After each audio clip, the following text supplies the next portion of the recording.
বাংলাদেশে জামাতে ইসলামী, বাংলাদেশে জামাতে ইসলামী, বাংলাদেশে জামাতে ইসলামী, বাংলাদেশে জামাতে ইসলামী, বাংলাদেশে জামাতে ইসলামী, বাংলাদেশে জামাতে ইসলামী।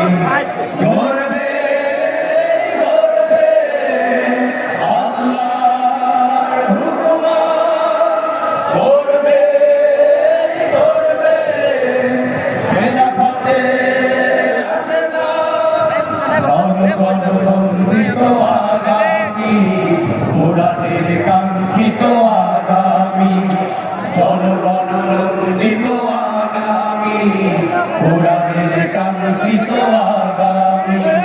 বাংলাদেশে জামাতে ইসলামী, বাংলাদেশে জামাতে ইসলামী, বাংলাদেশে জামাতে ইসলামী, বাংলাদেশে জামাতে ইসলামী।